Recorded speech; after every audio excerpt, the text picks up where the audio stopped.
আসছে বাজেটে ৬,০৪,০০০ কোটি টাকা রাজস্ব আহরণের বড় লক্ষ্যমাত্রা দেয়া হতে পারে এনবিআরকে। তবে এই লক্ষ্যমাত্রা বাস্তবায়ন নিয়ে সন্দিহান অর্থনীতিবিদরা। তাদের মতে বড় লক্ষ্যমাত্রা দেওয়ার আগে থমকে থাকা সংস্কার এগিয়ে নিতে হবে। বিস্তারিত মাজহার মাহবুবের প্রতিবেদনে।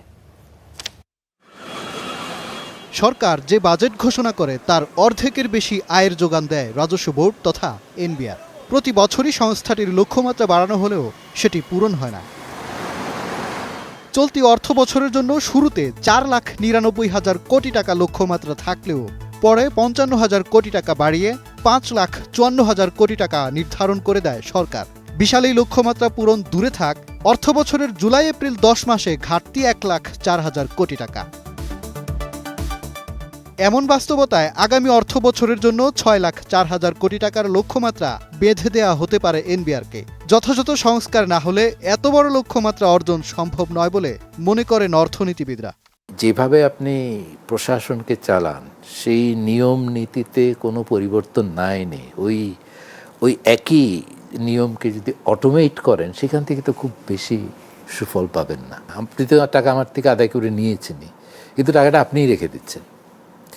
তো এই দুই জায়গাটা যদি আমরা বন্ধ করতে হয়, নীতির সংস্কার লাগবে ফাঁকিটা বন্ধ করার জন্য, আবার চুরিটা বন্ধ করার জন্য প্রশাসনিক দক্ষতা বাড়াইতে হবে। অর্থনীতিবিদরা মনে করেন দুর্নীতিগ্রস্ত কর্মকর্তা ও অসাধু ব্যবসায়ীদের যৌথ কূটচালে রাজস্ব বোর্ডের সংস্কার থমকে গেছে। আসছে বাজেটেই সংস্থাটির নীতি ও ব্যবস্থাপনা বিভাগকে আলাদা করার রোডম্যাপ চান তারা।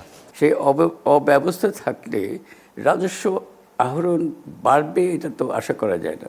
মেয়রের ভেতরে কর্মকর্তা কিছু আছেন যারা পরিবর্তন চান না।